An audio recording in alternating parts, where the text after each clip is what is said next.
This episode of the Cigar Social Podcast is brought to you by Black Star Line Cigars. From the highly rated Warwich to the outstanding Lalibela and classic El Milagro, these cigars are absolutely incredible and use the absolute best tobacco from Aganorsa leaf, which is farmed and expertly handcrafted in Esteli, Nicaragua.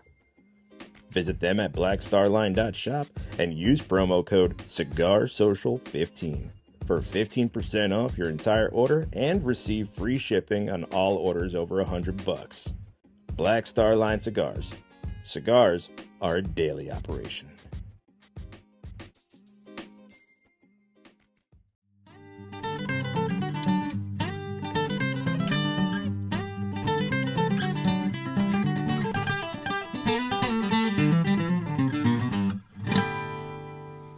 Welcome to the Smoke Shed Studio for another episode of the Cigar Social Podcast. This is episode 26. In case you're new to the podcast, my name is Matt. Thanks for joining. Folks, today is the April Fool's special, and to celebrate, I have a good friend in the Smoke Shed Studio to smoke, joke, and have a little fun. Today's guest, a buddy of mine, Jones Harris. Thanks for joining, buddy. Absolutely. Thanks for having me. Yeah, I can't wait. Later on, what we're going to do is we're going to announce the winner of our Knock Knock Joke giveaway and find out who's going to win the Black Star Line Cigar Sampler and New Calibri V Cutter. But first, let's get today's bottle and stick. Today's stick is a phenomenal cigar. Today we're smoking the Todos Las Dias by Dunbarton Tobacco and Trust Company. This is the thick Lonsdale 6x46 blended by Steve Saka. And in case you missed it, Steve was on our show 6 episodes ago, I believe. This is the Nicaraguan Puro. Truly represents the heart of Nicaragua with strong, peppery tobaccos. In Steve Saka's words, this cigar is blended to be an honest, hardworking cigar intended to be smoked by men who know what it means to be a cigar smoker and never give a damn about what other people think. It is full-bodied and smooth and delicious. I mean, right off the jump, it's amazing. It's awesome. This cigar uses long fillers from Esteli, Jalapa, and sun-grown Cuban seed wrapper on the outside. That gives it's beautiful. It's phenomenal. It smelled really good even before we lit it up. Yeah. And the presentation's good, too. The band, it's got the foot band, it's got the regular band. Just a good cigar. Like, you couldn't really sum it up any better than if somebody asked me, hey, can I get a cigar from your humidor? First, I'll ask them what they want, what type they want. If they say, I don't know, they're getting bottom shelf cheap shit. But if they're like, hey, give me a good, strong, peppery or something on a, this is where I would go reach for. MSRP is only about $11, and I think it's well worth it. Oh, absolutely. I couldn't see anybody being disappointed by this cigar. No. All right, today's bottle. We're sipping the Uncle Nearest 1856. This is a 100 proof, aged between 7 and 12 years. On the nose, subtle notes of caramel, bold and spicy up front. The finish has a lingering notes of vanilla. MSRP is about $60. I also have a bottle of the rye on the table too. I drank the rye when I talked to Steve Saka on that episode 6 episodes ago and kind of described a little bit of that rye.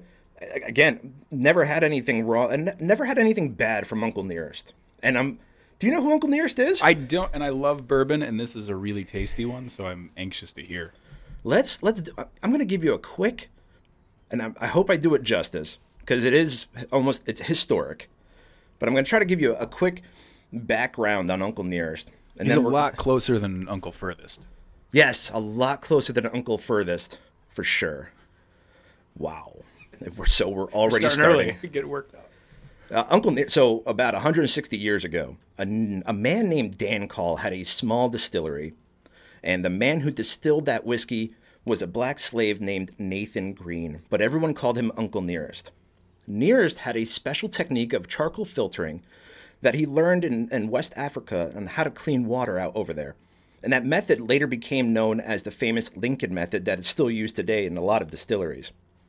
In 1850s, a young eight-year-old boy came to Dan Call asking for work. The boy's name was Jasper Daniel. He was introduced to Uncle Nearest. Dan Call told Nearest to teach Jasper everything he knew about whiskey. And on December 6th, 1865, the 13th Amendment was passed. Uncle Nearest became a free man.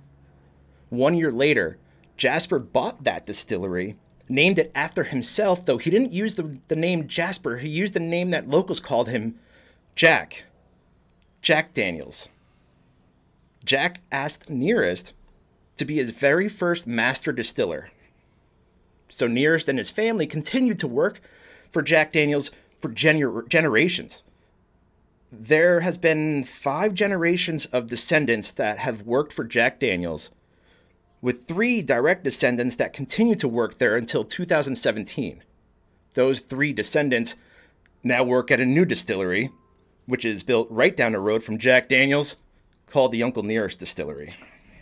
So I hope it did it justice. I'm sure there's a lot more in there, but that's just a quick little taste of who Uncle Nearest was and the historic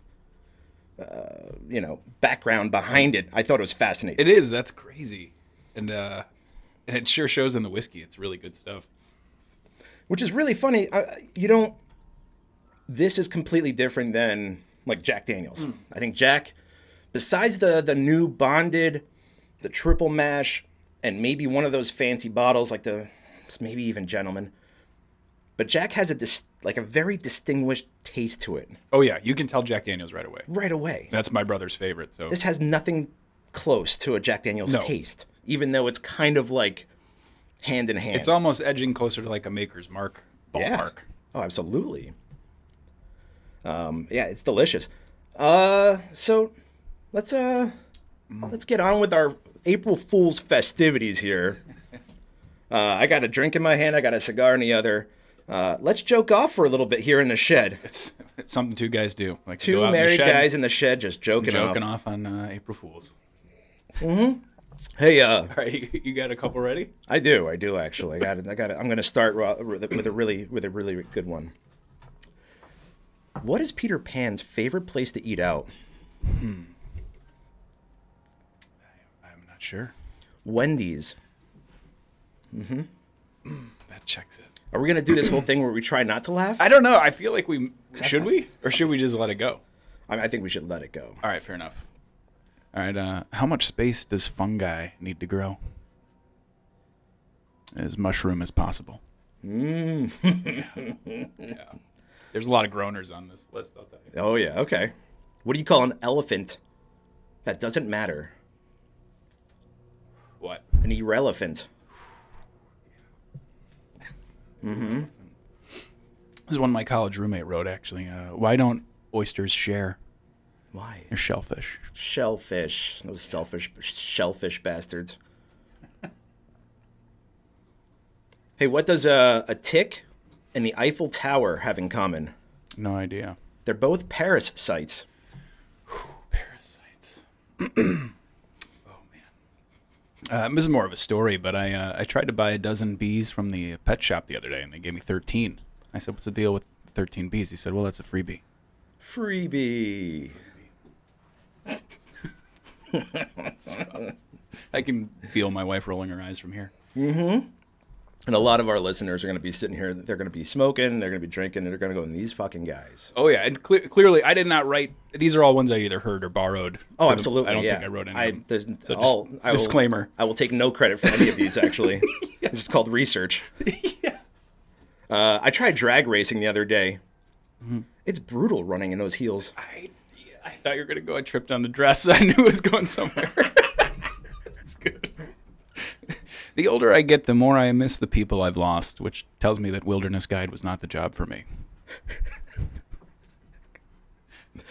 Wow. Hey, this is why did little Johnny drop his ice cream cone?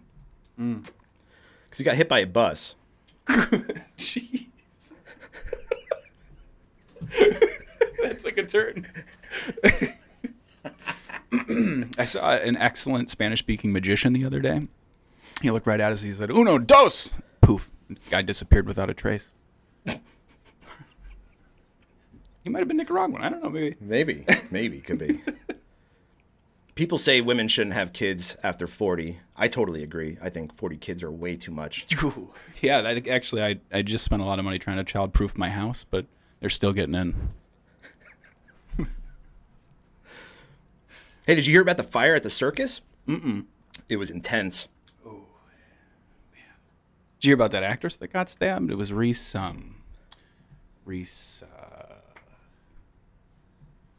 the actress, Reese. You know any Reese actresses? Witherspoon? Oh, no, with a knife. I see. With a knife. With a knife. Reese with a knife. You know the most important part of telling one of these hilarious jokes? Timing. Hey, you know, Marvel should use the Hulk to advertise more often. He's like a huge banner.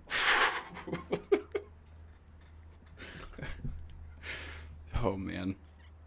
It's important to stay in shape. I know we've had this talk before, but my grandma, she turned 70, started walking 2 miles a day. She's 72 now. We have no idea where the hell she is. That was an Ellen DeGeneres joke, I think, back in the day. Wow. Yeah. Hey, what kind of car does Jesus drive? What? A Chrysler. That could have gone a lot of directions. I'm glad you chose that one. That's a good one. Do you know Old MacDonald's official job title? No. He's a CIEIO. What's on you know, I've got to stick with the Jesus real quick. What's Jesus's favorite sport? CrossFit. I was thinking lacrosse, but CrossFit's way better. Do you know why Adam and Eve got in so much trouble? The first one's not to read Apple's terms and conditions. Got to read the fine print. You know, do not touch must be terrifying to read in Braille.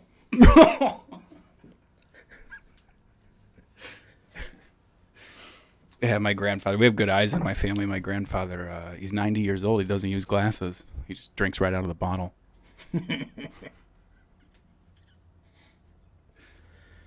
Why does mermaids wear seashells? Because she outgrew her bee shells. No wonder the sailor stopped. The other day, it took me all day to eat a clock. It was very time-consuming. Hey, did you hear about the Italian chef who died? No. He passed it away. I guess you can only live once. That was layered. Did you hear about the Italian musical performer who cheated? They say he rigatoni. Rigged a Tony. Indeed. I like that Italian accent. That was good.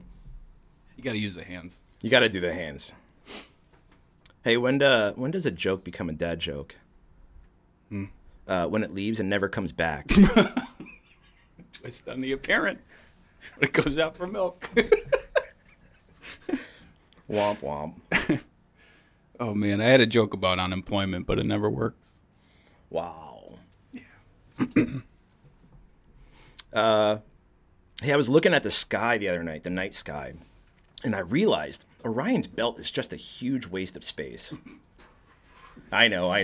Bad joke. 3 stars. I like you got follow-ups. I don't have any tags, I don't think. Oh, man. I wrote a great song about tortillas. It's more of a rap.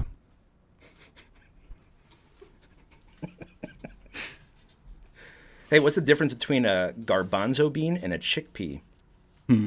No one pays for a garbanzo bean on their face.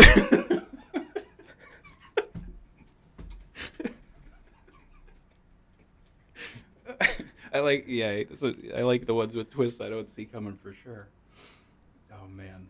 There's a new show about beavers on Discovery Channel. I don't know if you've seen this, but it's the best damn series I've ever seen. Damn series. I see there. All right. That took a minute for me. Wow.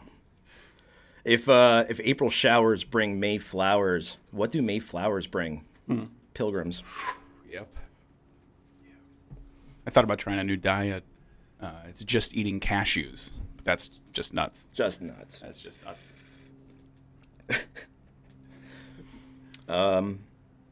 A nun was taking a bath. I mean, she hears a knock on the door, so she's a bit worried, and so she shouts, "Who is it?" And so a man on the other side of the door says, "It's the blind man." She says, "Oh, well, come on in." So as he comes in, he says, "Nice tits. Where do you want the blinds?" It wouldn't work with Curtain Man. It wouldn't have worked with Curtain Man at all. That's actually, a man walked into a doctor's office wearing nothing but saran wrap, and the doctor walked out, took one look at him, and said, "Sir, I can clearly see your nuts." Hey, how many animals can you fit in a pair of pantyhose? 10 little piggies, 2 calves, 1 ass, 1 beaver, and an unknown number of hares, plus a fish that no one can ever find. You can really put the dad in dad joke. Oh, that's funny. My uncle, he recently got 2 Doberman pinchers. He named one of them Rolex, one of them Timex, and Watchdogs. Hey, what's worse than ants in your pants? Uncles. Oh, God, yeah. It's awful. There's a great rap song about that from some movie in the 90s. 2 fish were driving a tank, and one looked at the other and said, "Blew it. First fumble. First fumble." You want to try over? I'll do a different one because that one, I think I killed it now. It's going to happen. I know I'm going to do it too. It is. Actually, my friend David, he lost his ID, and now he's just Dav. Well, what do you call a fish with no eyes? Fish. You know the name of the knight that jumped out of the cake on Sir Arthur's birthday? No. Surprise. Surprise. Folks, surprise.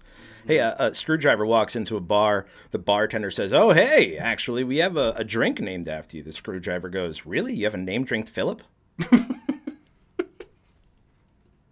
The other day I saw this object in the sky, you know, out here we get a pretty clear sky, and it just kept getting bigger and bigger. And I was like, what is this thing? And then it hit me. Hey, what happens when you touch Dwayne Johnson's butt? You hit rock bottom. Boo. Surely do. What kind of music do chiropractors love? Hip-hop. Hip-hop. Hip-hop. 6:30 is the best time on a clock, hands down. Definitely. Are you waiting for the audience to Yeah, wait for them to finish catch laughing up there? there. Make Yeah. sure we give time. I think we need more whiskey. I went to the wedding of 2 antennas recently, and the ceremony was really boring, but the reception was amazing. Hey, what state is known for their super small soft drinks? Minnesota. Minnesota. Yeah. My son the other night, he walked over and he said, "Can I have a bookmark?" And I said, 12 years old, you still don't know your father's name.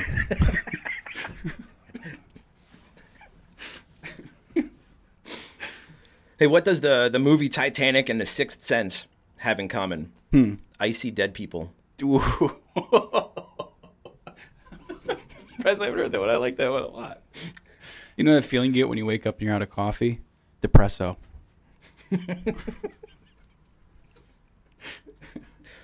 Oh, man. Hey, I started recently telling people about the benefits of drying grapes. It's all about raising awareness. Raising awareness. I'm running low on ammo. All right. Well, I'll go a couple more here. 2 women walk into a bar, and they order drinks with a really heavy accent. The bartender says, "Hey, are you ladies from Ireland?" So the lady yelled, "Wales." So the bartender starts over and apologized and asked, "Hey, are you Wales from Ireland?" Not getting a tip on that one. Hey, according to a recent survey, 6 out of 7 dwarfs are not happy.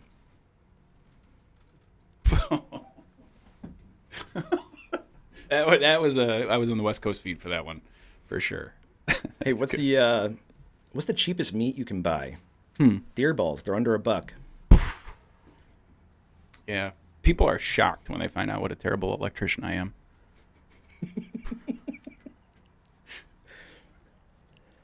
What's the difference between an enzyme and a hormone? You can't hear an enzyme.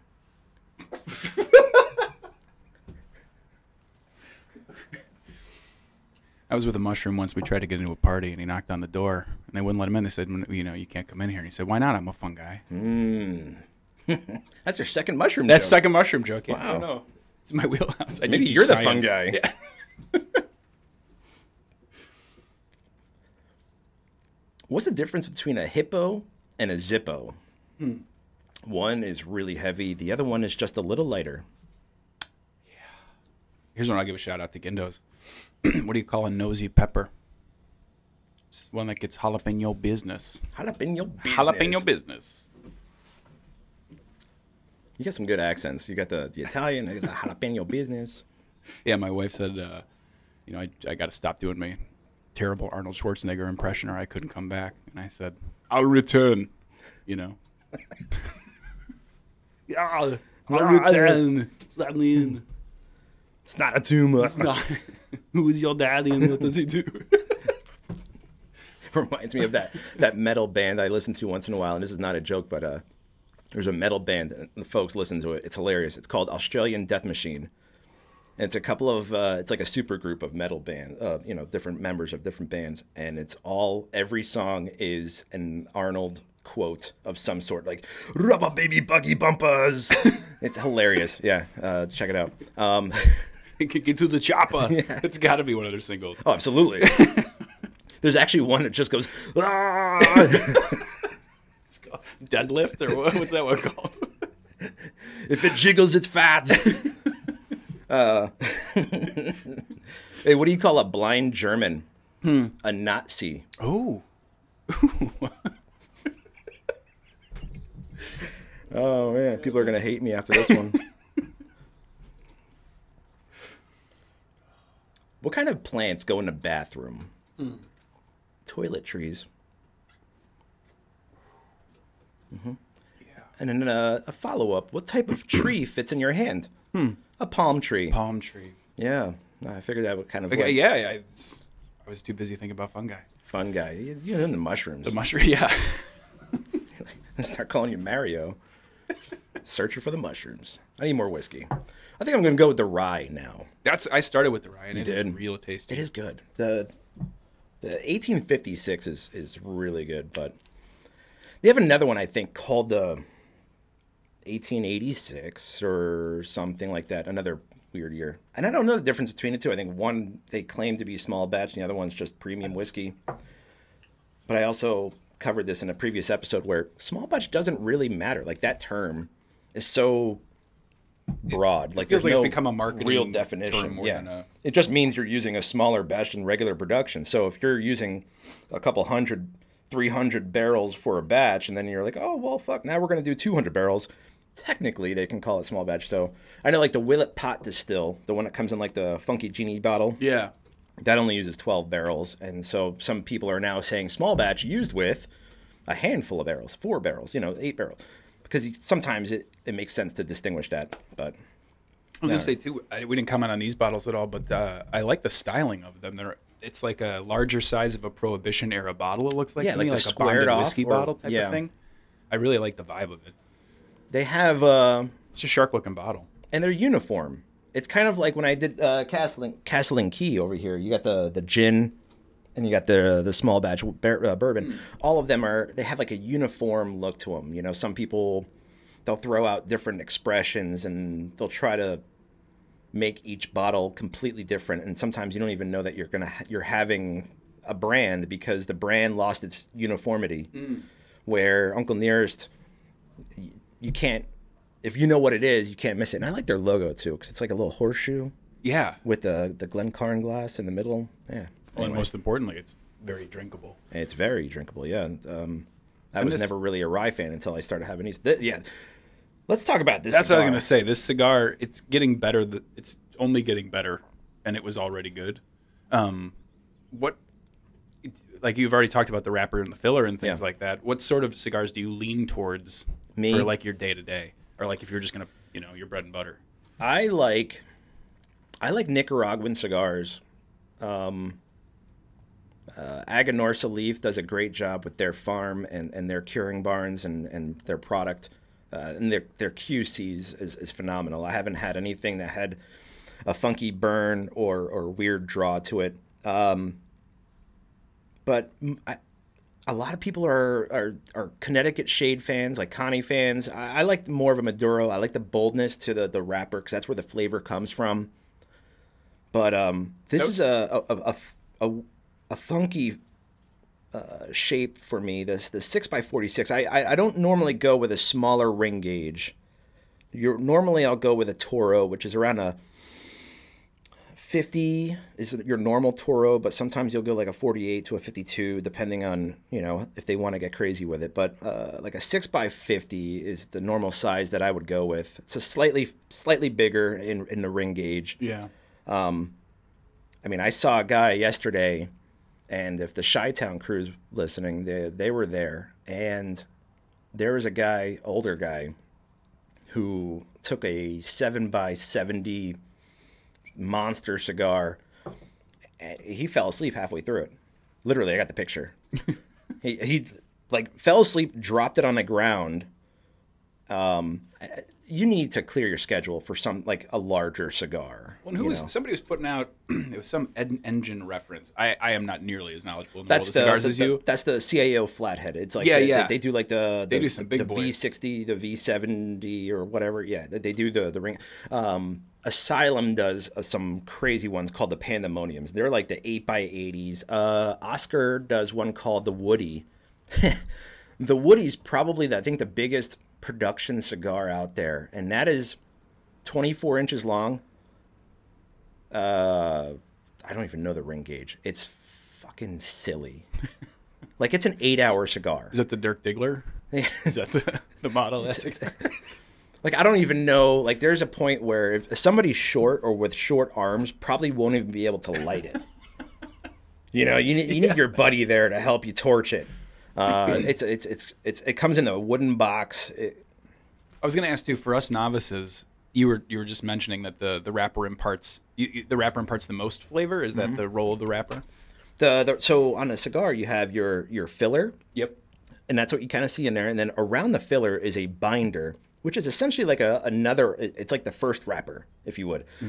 But the binder isn't normally a pretty wrapper, a pretty leaf. It's there to really just bind it together. And then you have the wrapper that goes over it. That's what you see. That's the nice, oily, not a lot of veins. Oh no, it's beautiful. It's but the wrapper is where you get most of your flavors from. Sometimes you'll get flavors from the filler, but for the most part, the wrapper is really, So I got friends who they love Mexican San Andreas wrappers. I got friends who love the Connecticut shade wrappers. I personally love Corojo 99 because it's a much spicier, much more peppery. I had a guy here from Aganorsa in the shed, Terrence Riley. We did the Aganorsa leaf experience, and so he brought a Corojo 99, a Carrillo 98, and a Corojo 2012. Just the leaf wrapped in a fuma. And, he said, smoke this, smoke that, smoke this, and then smoke two of those together. And so it was like almost like a blending experience. And, one gave off like a very salty flavor. One gave off a peppery flavor. The 2012 was more floral. Like I don't even say potpourri because that's like a bad taste. But like it was very floral. But then when you start putting them together, you're like, okay, well, that's awesome because I like the Carrillo 98 and a Corojo 99 together, but I wasn't really a big fan of the 2012. But when I put the 2012, like you start playing with the flavors a little bit. And so that's probably the moment where I started moving forward with, oh, wow, okay, I know what that's supposed to taste like, or I know what that's going to taste like. So when I'm in a humidor and I see something and I'll look it up real quick on my phone, I'm like, oh, shit, that's a Corojo 99. I'm going to go ahead and try this. I never had it before, but I got a feeling I'm going to like it. Well, and that's where you see like the creativity and artistry in the industry coming out, right? Like, because there's always the science of it where this leaf tastes like this and this tastes like this. But when you get into blending, it seems a lot like cooking, right? Like, oh, it's absolutely an art. That's why you have master blenders and people who are famously known for expressing a specific flavor.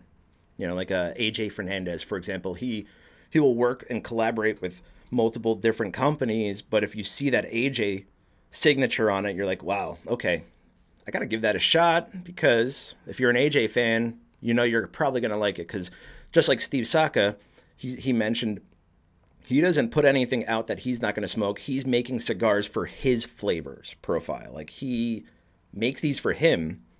For example, he made one called, was it he did the abbreviations, but essentially the acronym was like, "Now leave me the hell alone." Because somebody wanted a smaller ring gauge. They wanted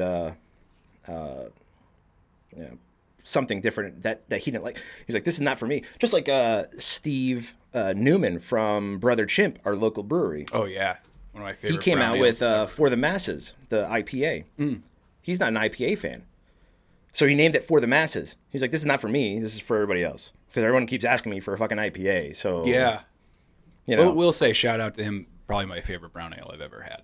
Oh, his love that Vienna, Brother Chimp. his Vienna. I think it's called the Ludwig.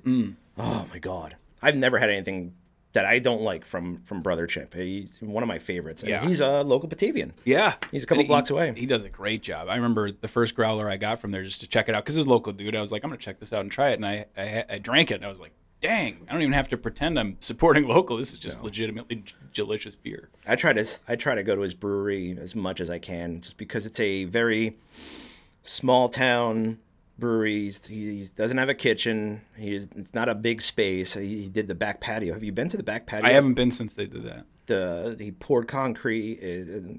Just awesome. I mean, when I first went there, it was like he took over some parking spaces and fenced it off and threw some fold-up chairs out there when he first opened. And now it's a poured patio, lights, awning, chairs. It's Yeah. Check it out. And if you get bored, you can go over to the turf, walk over to the turf room and grab an appetizer. And There you go. They got a good whiskey wall over there too. yeah. Hey, why do they say amen instead of a woman in church? Because they're called hymns, not hers.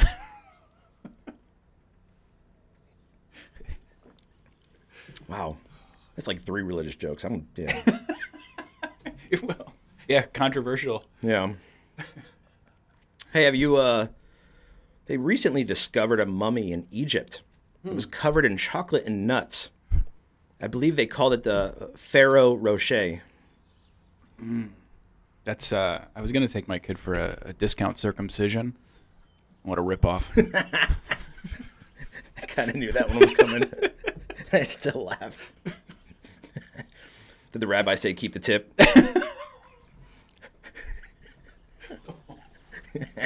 Took a turn at 32 minutes. Wow. Yeah. All right, guys. Thanks for listening. What does Winnie the Pooh and Alexander the Great have in common? The middle last name. Or the middle name. Wow. See? Yeah, you had to stumble at some point. Yeah, all right. The more whiskey, the more stumbles. More, yeah. You're going to get more stumbles the more we drink. That's for sure. My buddy in Jersey, Andy, this one's for you. What did the drummer name his twin daughters? Anna 1, Anna 2. Ooh. It's like George Foreman-esque.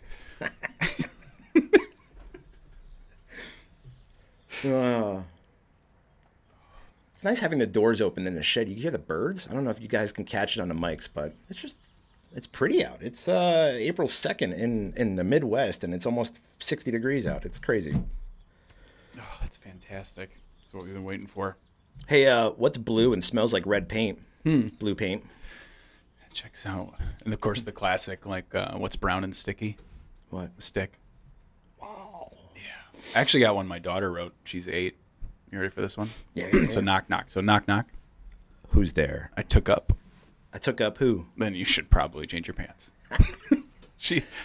Listen, man, I'm going to tell you, you should have entered to win the contest. That one, I have not heard that one yet. I think she wrote it. I don't know for sure. That is phenomenal. I will send her a sampler pack of cigars. Yeah, she likes a sweeter bourbon. Yeah, she at likes her okay. age. Yeah, 8-year-olds. They're really not adventurous. The rye's too spicy. She's into Maduro. Right. You know. Maduro. Tiescuro. Why do ducks have tail feathers? To cover their butt quacks. Ooh. Oh, man. Yeah, whenever I go, I just You know, I hope I die peacefully in my sleep like my grandfather, not screaming like the passengers in his car. Wow. Yeah. Had to throw a dark one in somewhere. That's like my Johnny get hit by the bus. Yeah. Why'd you drop his ice cream? Yep, I'm using that one. So here's one that I actually got from I saw it, and I don't know if he wrote it, but James Hetfield was in a band practice in Metallica, and he said this, so I found it on a YouTube short. A penguin had he had a problem with his car, and so he brought it to the mechanic. The mechanic said, "Hey, I'll take a look at it. Go next door to the cafe and wait. When I fix it, I'll come and get you." So the mechanic found him about an hour later, and he's like, "Dude, I found a problem. It looks like you blew a seal." The penguin wiped his mouth and said, "No, it's just ice cream."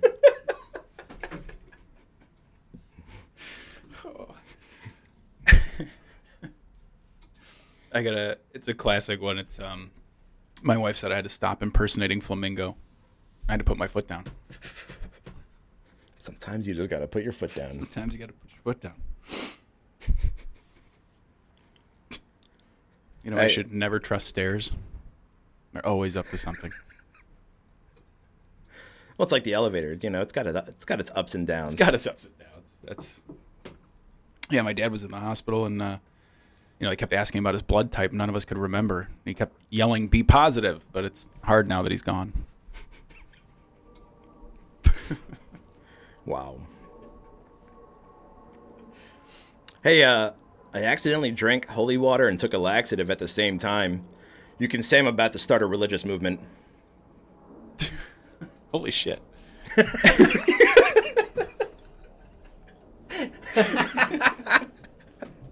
Yes. On cue. That was good.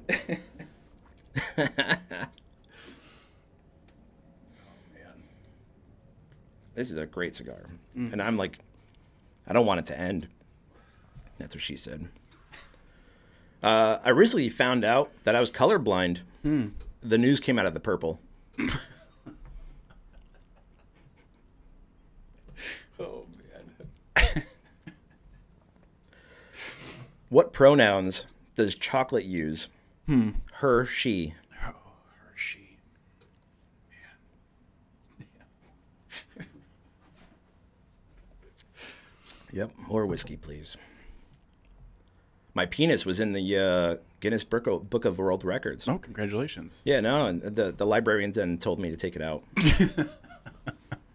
Sir, this is a library. Yeah. It was a short story.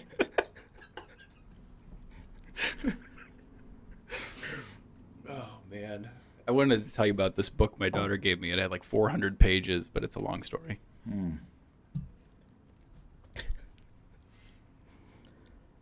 Hey, just word of advice. Never yell into a colander. You'll strain your voice. Ooh. Yeah.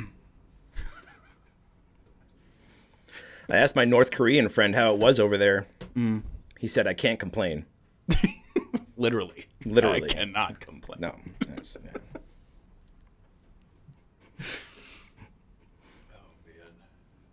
Have you heard about the invention that lets you see through walls? No. Really? They're called windows.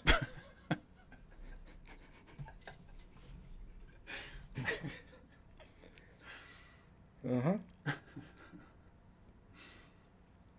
Do you know the difference between wallpaper and toilet paper? Mm-mm. No? No. You should see my house. It's a Fucking mess. gross.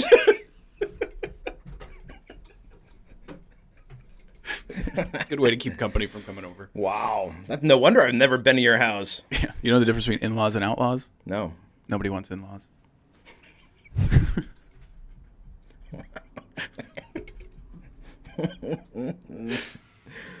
What day is the strongest? Saturday and Sunday. The rest are just weekdays.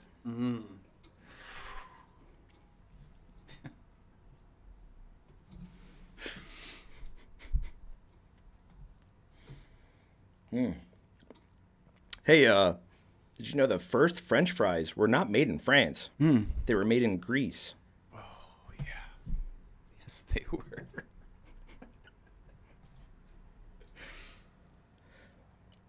Why isn't there a pregnant Barbie doll? Why? Because Ken came in a different box. Yeah, we're going there. Yeah. Do you know the difference between a vagina and the mafia? Mm-mm. One slip of the tongue. Or no, I'm sorry. Wow. Another stumble. More. What does the vagina and the mafia have in common? One slip of the tongue and you're in deep shit.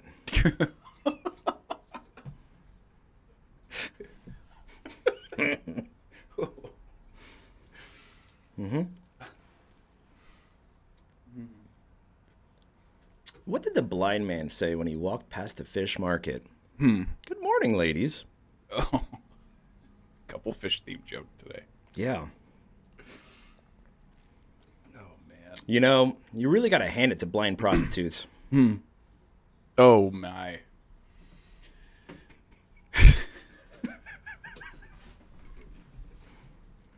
That's what do you think about women's rights? I prefer their lefts. It's Groucho Marx, I think. He's the one I think he said, you know, a child of 5 could understand this. Quick, somebody get me a child of 5. Or something like that. He has a lot of good ones. My wife said I need to be in more touch with my feminine side. So I crashed a car.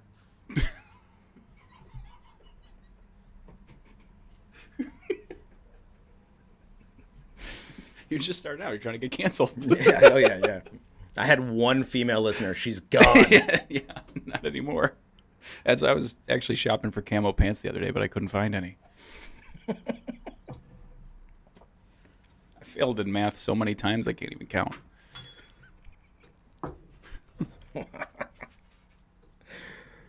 Oh, man. Well, what did one ocean say to the other ocean? Nothing. They just waved. Man. That's a good one. Yeah. You're welcome. You know, when life gets you melons, you might be dyslexic. Takes a lot of balls to golf the way I do. What did the dyslexic zombie eat? Brian's.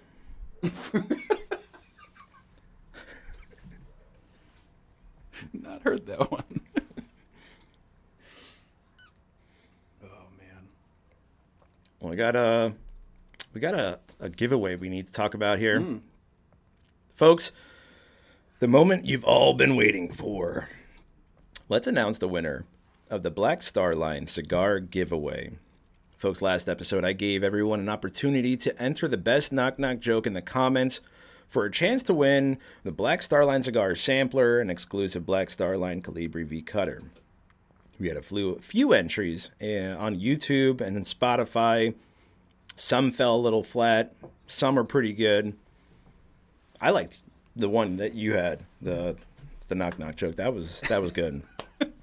It was a hard decision, so I'll read out the top 3 that I found personally the funniest, and I'm going to let my buddy here do the honors and pick the winner. Oh man. All right. All right? Mm-hmm. So this way you have no idea who, biased, nothing. No, I don't know where they came from. All right. Let me pour in more 1856 real quick. It's interesting too. That's a nice one. I'm always partial to rye because I like that spiciness, but that 1856 is smooth. Yeah, it is, and even the rye is smooth too. It's all the notes I want in a rye, but without the bite. It doesn't hit like heaty. Exactly. Heaty peaty type of, yeah. All right, I found this one. This the contender number 1. I found this the perfect knock-knock joke for like a dad knock-knock. Knock-knock. Who's there? Spell. Spell who? Sure. WHO. It's a good groaner. All right, that's contestant 1? Yeah. All right. All right. Number 2 came from one of our female listeners who's probably not listening anymore. Knock, knock. Who's there? Ice cream. Ice cream who? Ice cream all night if you're lucky. when we're joking off in the shed. Yep, yeah, just two guys just joking off in the shed on a nice 60-degree day. Listen to the birds. The door's wide open. Neighbors can see. Number 3. Number 3. Actually, you know what? I'm going to give you 4 because number 3 is a classic knock-knock joke that you've probably heard before. But it's a classic one. Knock knock. Who's there? Master. Master who? Master Bader.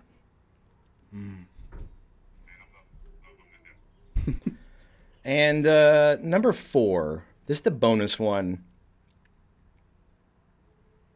We got...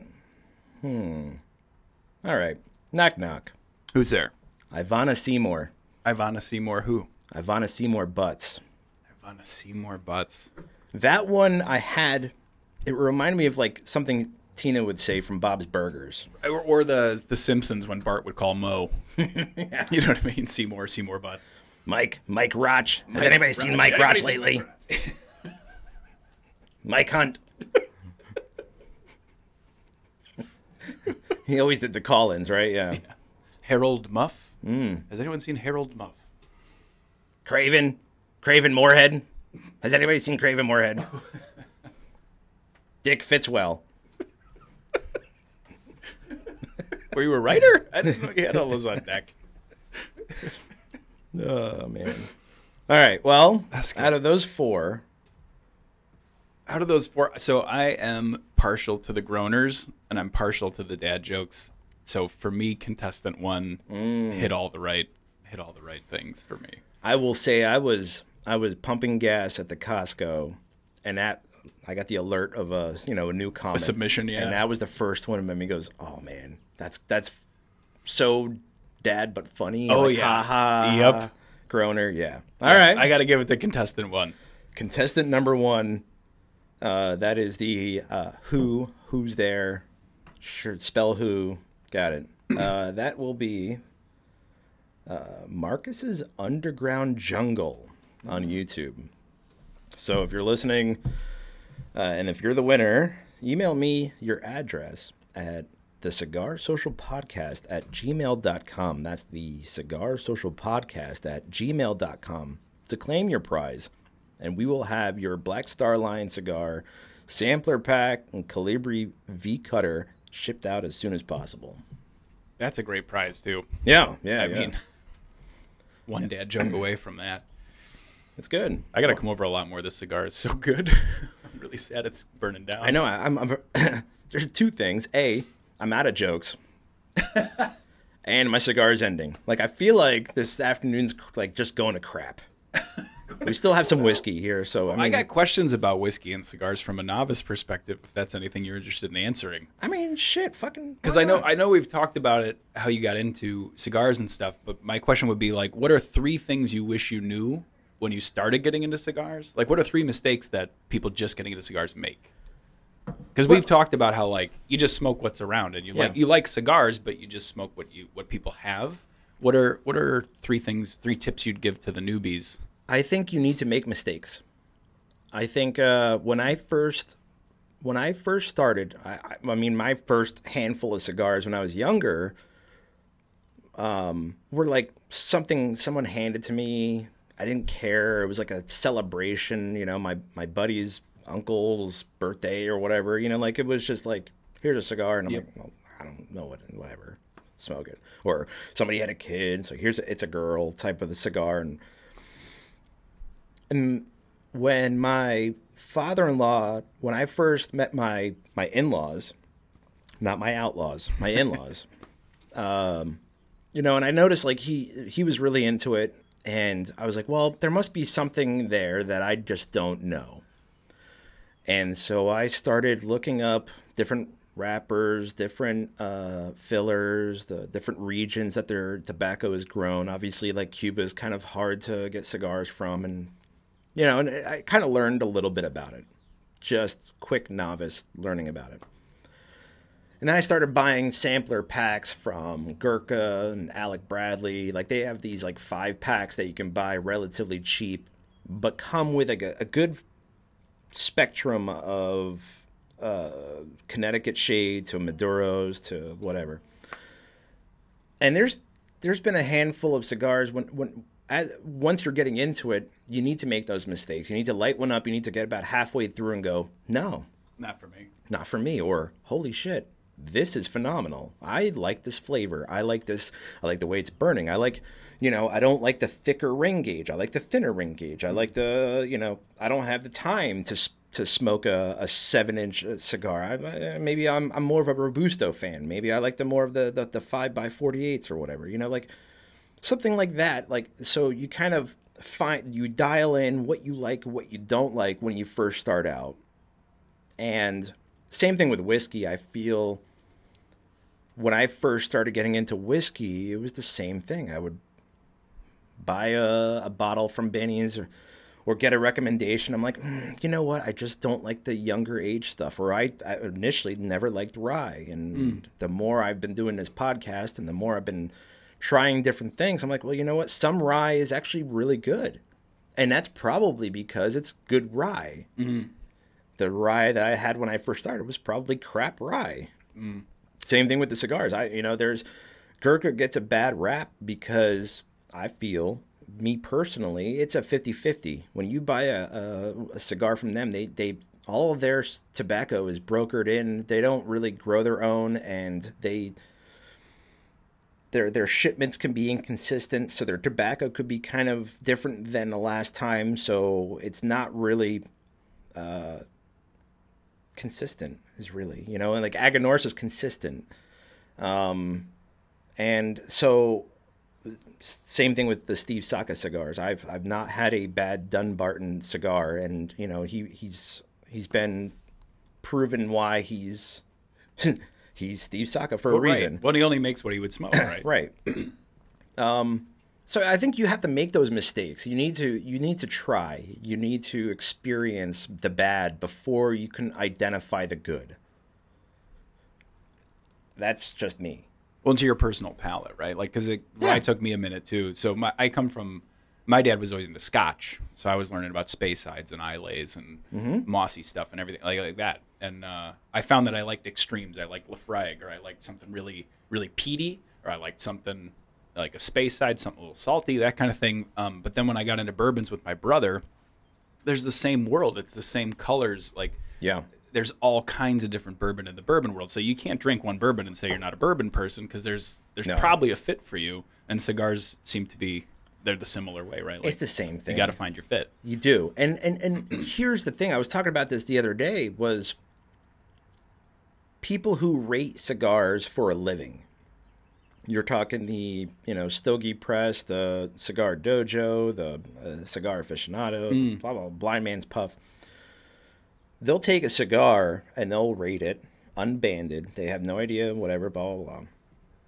And it's good for a consumer to receive that information. Hey, this burnt uneven, but that's there's so many different variables with a cigar. Where like a bourbon, once it's barreled or once it's bottled, there's really no like bad way. I mean, you don't want to keep it in extreme weather, but I mean, for the most part, what's in the bottle is going to be in the bottle, and it's going to taste like whatever. Well, it's that misnomer too, where people think like you age it in the bottle. It's like, no, it's been aged. Now it's in the bottle. It is what it is. Right. But like with a cigar, those people, that media outlet, depending on how they kept it, their humidor conditions, how it was shipped, blah, blah, blah, blah, blah, can change the experience that you get from the cigar. So we did the blind taste a couple episodes ago, and I handed over a Aganorsa leaf rare leaf cigar. But when I started looking it up, there was one media outlet that rated it an 86, and there was one that rated it a 93. And then I started really, I jumped down a rabbit hole, and me being the spreadsheet, finding the average type of guy. Right. I found 4 different media outlets, and then I found the average, and I told them, I'm like, so-and-so said this, so-and-so said that, but as an average, this is a 90 rated cigar out of 100. So, so-and-so might have had a bad experience, but, 2 out of 4 had a really good experience. So it all depends on your personal palate. I mean, I think that's first and foremost. I mean, I don't like dark chocolate. A lot of people like dark chocolate. Yep. Doesn't mean dark chocolate's Yeah. bad. If I was going to do a podcast about dark chocolate, I'm going to say this shit's it's garbage. Like, Yeah. I just don't like it. Or white chocolate, even worse. Right. White chocolate shouldn't even exist. But it's, personal preference, So, yeah, absolutely. If you're a big fan of Rocky Patel, Gurkha, you know, then dig it, relish in it and buy it, smoke it, love it. Enjoy your experience, because that's all that matters is your experience. It doesn't, when I go to a humidor and people are around me are like, hey, what are you smoking? And I'm like, I explain what I'm smoking. It's almost like bad etiquette to not knock somebody for what they're smoking. Oh, Oh, right. oh, you're smoking that, or same thing at a bar. Oh, you're drinking Jepson's Malort, dude. If homie likes Jepson's Malort, Clearly, there's a market. drink it. Like, good for you. Have at it, man. Good on you. Yeah. Love it. Yeah. But not for me. Yep. But yeah, it's personal preference. Well, and so you think a good way to step up your cigar game might be to pay a little more attention to what the wrapper is. So, like, once you identify this is my flavor, like, this is what I'm after. Yeah. Like, for me, it was Maker's Mark. Like, I drink a lot of bourbon. My brother's a huge Jack Daniels fan. And so, we'd try your Woodfords, we'd try all your other stuff. And once I hit upon Maker's Mark, I was like, all right, I like it a little bit sweeter, generally. Yeah. Like, so then you start to dial in, like, well, what makes Maker's Mark Maker's Mark? And then, like, what's sort of in that vein? Journal. Journal it. Yeah. Is that what you do too? No. Oh. I mean, Well, because kind you have of. your spreadsheets. I do. I'm a spreadsheet I whore. am too. I'm right there with you, man. But no, I at one point I was really writing down when I first started. I was, writing down, or I had an app where I would pay attention. I'm like, and I still have my top. I have my list on my phone of like my top 10. So if anybody ever asked me, hey, what's your favorite cigars? It's hard to pick one. Oh, yeah. So here's my top 10. Knock yourself out. And there's probably a theme there, I'm sure, because of my personal preference. But same thing with my wife. She's a big wine drinker. She loves trying different types of wine. And every time we're at Benny's, I pick up a bottle. I'm like, hey, how about this one? And she's like, fuck, I think we had that. I just don't remember if we liked it or not. I'm like, you need to journal Track it, yeah. Track it, write it down, because it's the same concept. It really is. I mean, it's with anything. Right. I mean, literally anything. Do you like, I don't know, different types of pens?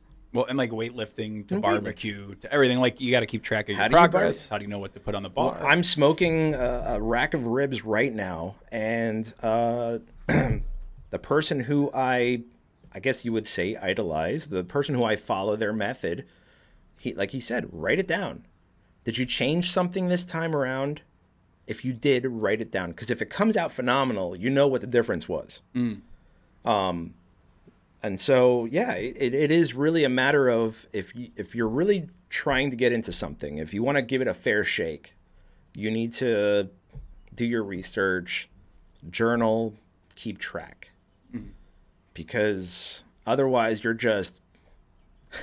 Yeah, you're firing blind. That's You're it. You're gonna be disappointed more than you. And especially with cigars and bourbon, because if you go to a Benny's or if you go to a cigar shop with a walk-in humidor, it's so easy to just stand there and going, holy moly. Oh, it's overwhelming. There's so many bottles and so many sticks on the wall. And then what do you do? Shop by price point? Do you shop by Yeah. wrapper? Do you shop by I mean, I was at a lounge yesterday, La Vida in St. Charles. And me even knowing what I like, I was walking through that humidor like, all right, well, I had one in my hand. I'm like, I don't know. Maybe I put it down, and try, look at something different. Oh, maybe I should try this one. I haven't had that one before. And it's a head scratcher. It really is. But I was able to make my decision within a couple minutes. There's people that are just overwhelmed. I mean, I'm still overwhelmed at like a whiskey, like a good whiskey selection. Yeah. Because I know what I like. I know the regions. I know the age point or the age statements. I know some of the brands that I like. But I also want to try something new sometimes. So now when you're trying to like, okay, well, venture into the new. All right, well, here's my criteria. I like it in a darker color. I like it aged a little longer. I like Tennessee whiskey, but shit, I've had whiskey from some other places that I like, so that's kind of something I shouldn't really contemplate because you never know. Colorado whiskey might be good. And once you know a blender, almost like cigars, like we talk about Saka, it's like you said, it's almost like a chef, right? You might not like octopus, but you go to this place and you know that the chef is tremendous, like the blender of cigars, like Saka is tremendous. It's like it can be safe experimenting with those guys because they might show you something you didn't know you could have, you know? Absolutely. I mean, I've recently I've been to a bar in Geneva called it's new, and folks, if you're in the area, go check it out. Called Alchemist. It was the old Galena Winery on 3rd Street. Oh yeah. And Patrick is the bartender there, and you can tell because we were there for a long period of time, and we learned his name and bullshitted with him, and he actually poured us some rum to try because I was like, wow, I've never seen that before, you know. But it's one of those cool bars, and so when I go to a bar, I like to sometimes when I go to Barrel and Rye or something like that, I'll get a smoked Manhattan or a smoked Old Fashioned because I that's my go-to. No, it's going to be that's a winner. my go-to it's mixed gonna drink. Be a winner every time. If not, I'm drinking something neat. But he was making these funky cocktails. I'm like, well, fuck. In the spirit of like buying some, you know, trying some funky cocktails, I'm like, I trust you. Yep. Trust a dude's skill set, right? Make me something with bourbon that's not overpowering. And then later on, I'm like, well, make me something with rum. And he made me these phenomenal drinks. Same thing. It's like, you know your palate. Know what you like. Because if you don't like it, you know not to buy it. Right. But in order to get there, you gotta fail a lot. You gotta fail your way into success. You have to have the shitty to know the good. Yep. I've had really bad cigars. I've lit one up and I've gotten probably not even through the first third because cigars are known to be like in the thirds. You have the first thirds. And I've gotten through maybe halfway through the first third. I'm like, this is just garbage. But then you're like, you get down, like the last episode I did was one of my favorite cigars, Black Star Line cigars. And I didn't want to, I was burning my fingers trying to finish it. That's about what's going to happen to me what's on gonna this happen one. here today. Man, every third has been better than the last on this one. This is a good stick. It's and so people, they have these little like poke and prodders that they'll like almost like roach clips. They'll poke it, and so they can smoke it without burning their fingers, or they will put it in like a pipe. They call it a pagar to smoke it all the way through. Yeah. And I told Eric Bay, and I'm like, man, like that dark Warwich that he's got, that is pagar worthy. That is like, I want to smoke it until there's nothing left. Yeah, absolutely. So, and then there's times where you just want to, you know, lick the cat's asshole to get the taste out of your mouth. You know, like I've had whiskeys like that. Yeah, sure, yeah, exactly. Where it's like You're you just take like, a gamble on a whiskey, and for me, I'm not a big fan of the young ones either. And I've had some young ones that had a lot too much bite for me. And there's some times where I've been surprised where you get a young whiskey and you're like, wow, if it's this good young with a little bit of age, holy moly, you know. Chattanooga whiskey, same great example. We were talking about how Chattanooga 91 went into the barrel, and Tim, the owner, was just kind of like, I wouldn't say impatient, but just like eager, just trying it. And so he would go into the rick house and he would try it, and it was like 19 months old, and he was like, oh, that's it, we're good. And the master blender was like, no, like it's got to age, like cut it out. And Tim was like, well, fuck it, I'm gonna go have some blind taste. And he had like James Beard award-winning chefs doing blind taste with some super aged stuff and expensive stuff, and threw in that Chattanooga 91 in the mix. And then everybody was like, wow, this 91, was it aged 8 years? And we were like, no, it's 19 months. Like, so if the stuff is good, a baby might, you can tell right away. You know, sometimes age helps it, but sometimes the mash bill or even the cigar blend, even at a young age, could be phenomenal right off the jump. I love it. I had a question for you too. So I've been listening to the podcast, obviously, like everyone listening to us now has. And All four of them. Well, you introduced me to the concept of the infinity bottle or the infinity decanter, and I wanted to see if you have one available. I do. It doesn't have a lot in it right now because but there is one in the house. And for those new listeners, definitely check out that episode. I thought that was really enlightening when you talked about you take the last year. You explain it. You're better. Yeah. So if you have a bottle of whiskey and you want to try to keep it consistent, you don't want to do any like funky flavors, or you want to try to keep it bourbon or rye or whatever. You can even probably do it with gin. But when you have the last pour goes to the house, and you take that last pour in the bottle and you put it in the decanter. And every time you got a bottle that's down to that little bit, you pour it in the decanter, and you end up with a decanter with your own like house mix, your own like a totally blend. Custom blend. Yeah, it's phenomenal to try because it's something that nobody can ever replicate, and as you drink out of it, you do keep doing it. So then it's evolving, and it is a continuously changing infinity bottle of whiskey that is unique to your own self. So it's a great conversation piece too. I was talking to my father-in-law about this, and we're like, well, maybe on the back of the bottle you put like a little post-it note or something so you can write down what you put in it. But then after a while, like if you keep it going long enough, like there's no way to keep track. There's no way to keep track if you actually keep it going. Yeah. When that episode, man, that was... It was a while ago. It was one of the... Episode 4? Yeah, it was original. 3? That's when we had Don Rafa in here. And, Rafael Yaka. We finished that bottle that day. So I had to start over. Oh, you knocked the whole... Oh, yeah, it was over. It's a mark of a good podcast. Yeah, we had to, yeah. So, but I did start over, and I do have one in the basement, and when this is over, maybe we'll have a sip on the patio and check it out. But speaking of when this is over, I believe this time is run out, and this episode is down to a nub. My label's off, my band's off. Mine is as well. You're, yeah. Damn. Hate when this is over. I know. Thanks for joining. Thank you so much for the invite. This has been a wonderful time. I appreciate you taking the time. And it was fun just joking off in the shed with you. Absolutely. It always is. It's great just joking off in the shed.